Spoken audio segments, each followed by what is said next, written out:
Ellen Rohr is known as the plumber's wife, and she's here with the plunger. Recently been used.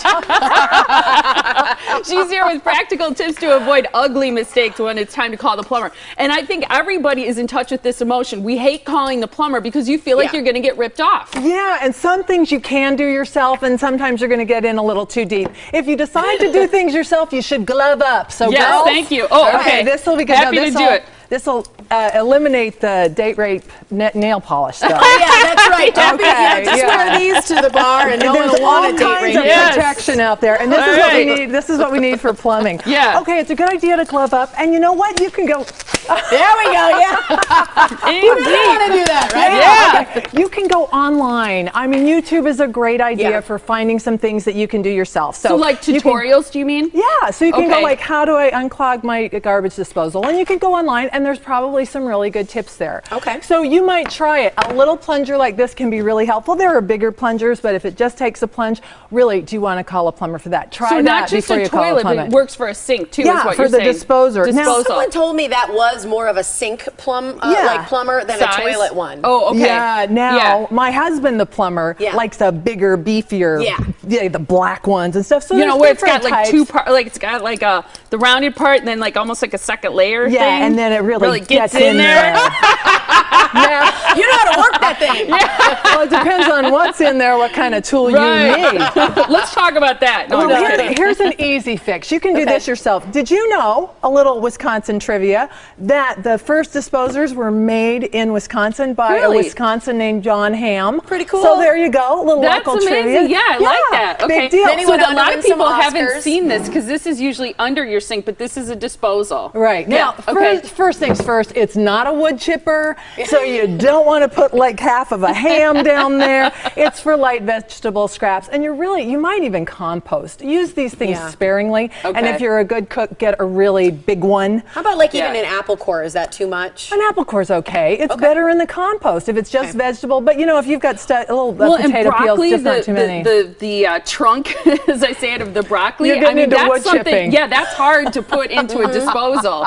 Okay, so what's your tip with this? Now, a lot of times, not always, but check. There may be an Allen wrench right under this, is what that's called, right under your sink, and there is a little place, thanks for helping, that you can loosen it. Oh, So why would then- you want to loosen it? If it gets stuck. So like, you know, it starts going sound, okay, then it might just be jammed. And if you go to make sure that it's turned off when you do this, right? And then you can go down there and you could loosen it a little bit and unjam it, which is great. And then there's a little red button, reset button, then get yourself away from it and try it again. Okay. And now that's worth saving the cost of the repair, right? Because the truth is, you probably know a lot of people will make sure it's off and put their hand down.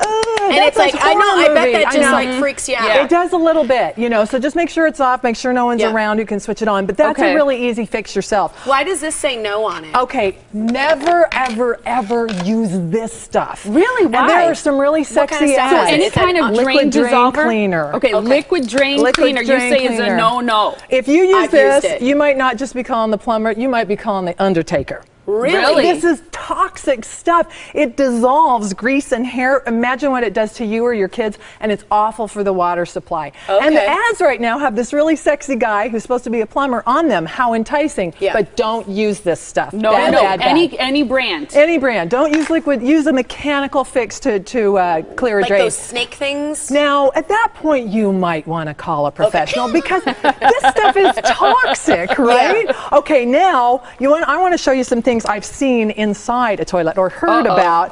My husband, the plumber, comes home with all sorts of tales. The biggest thing is to keep stuff out of your plumbing system in the first place, right? So that you don't have. You brought some props. Oh, we're going in. We're going in. Oh my gosh! Now, for some reason, every time right down here. For some reason, every time Paper there is a clog, someone feels compelled to cover it with like a mountain of paper towels. Yes, Don't add totally. It's insult so to true, injury. right? Yeah, Yes, cover it up. That's what a lot of people do. We're like cats like that. We just cover. Getting rid of evidence. There will Underwear. also be some of these. No way. Yes. Underwear. I'm telling you That's what. a big pair of underwear. Dave is laughing like he has flushed his own underwear before. Don't flush underwear, Dave. Dave. Most common, right? No way. The iPhone or the cell phone. No way. People don't flush it, do they? Well, they try and get it out of there, but no, they'll usually try and fish it, which good luck to you. Get a new one. What else? At that point. Get a new one. Stop it. I swear, kids will put anything down to see if they can get it to go. No. So it's football season. Watch out for that one. Rubber duckies. Yeah, isn't that just asking to go in the toilet? Yeah, it totally is. Okay, this next one, moms. Now, I love that Dads. This is dads. Okay. Because It's gotta be dads. They don't know what with to the do. diapers. So and a lot of commercial toilet calls are dads out and about not knowing what to do. They try and get it to go. We're out of time, Ellen. So what's the last thing you want to say? No, I want to say really quick, why do you say ask the plumber to bill you later? Okay, don't ask the plumber to bill you later. Ask before he starts. We don't want any surprises, right? Okay. So before he starts, say how much is it going to cost, and he should be able to ask you. He should be able to tell you. And I've got some tips. Can we go through them quick? We're out of time, so it's got to be really super quick. fast. She said. Okay, be home. Don't let him in when you're not home. Work together. Follow him around. That's okay. And then pay him and praise him if you need to call a plumber. Oh yeah, pay him and praise him. I think that's you want great. your guy to help, right? Okay. Yeah, And you don't had great put wipes tips in there either. No She had wipes. in No there. wipes, no diapers, and no underwear. Okay, Dave? No underwear. No, Dave. No footballs either. Thanks, Ellen. Thank you so much. You're going to stick around. Okay. Yeah. Here's the information for more on Ellen and a copy of DIY tips. It's ellenrohr.com/tips. Love it. We've got a great show. That is fantastic. We certainly do. Thank you so much.